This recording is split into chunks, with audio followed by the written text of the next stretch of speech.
ایمان اور اس کے مسائل کی 14ویں حدیث۔ ابو ہریرہ رضی اللہ عنہ سے روایت ہے، وہ بیان کرتے ہیں کہ ایک دیہاتی نبی صلی اللہ علیہ وسلم کی خدمت میں حاضر ہوئے۔ انہوں نے عرض کی کہ اللہ کے نبی صلی اللہ علیہ وسلم ایسا عمل بتائیں کہ جب میں اس پر کاربند ہو جاؤں تو میرا داخلہ جنت میں ہو جائے۔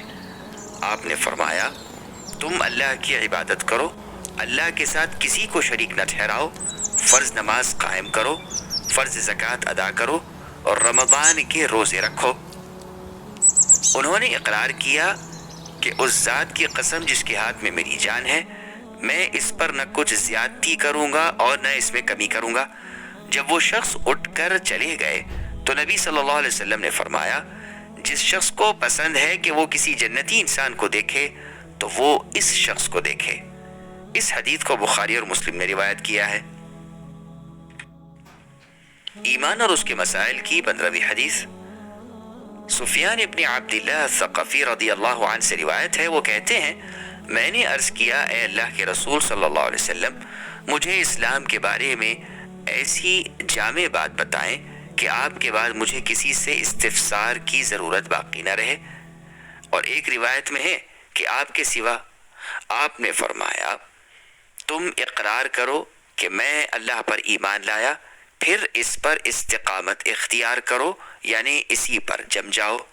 اس حدیث کو مسلم نے روایت کیا ہے۔ ایمان اور اس کے مسائل کی 16ویں حدیث۔ طلحہ بن عبید اللہ رضی اللہ عنہ سے روایت ہے، وہ بیان کرتے ہیں کہ نجد کے باشندوں میں سے ایک شخص رسول اللہ صلی اللہ علیہ وسلم کی خدمت میں حاضر ہوا، جس کے سر کے بال پراگندہ تھے۔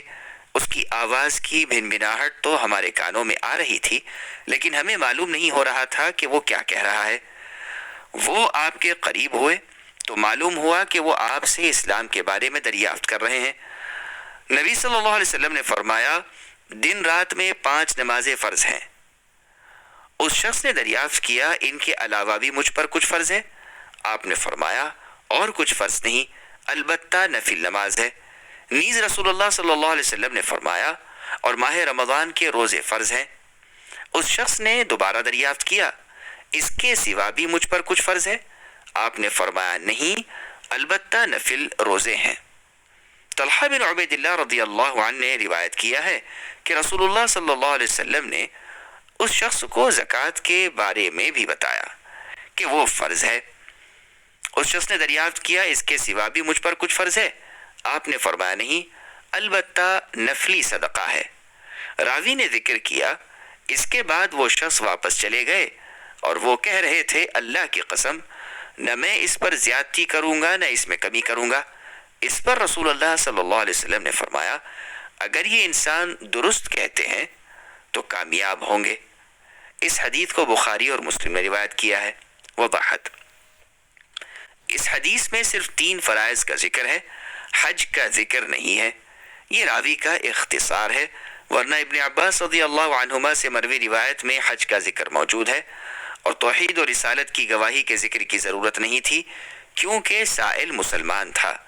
اس حدیث سے معلوم ہوا کہ فرائض کی پابندی نجات کے لیے کافی ہے، اگرچہ نفل عبادات میں کچھ کمی واقع ہو جائے۔ واللہ اعلم۔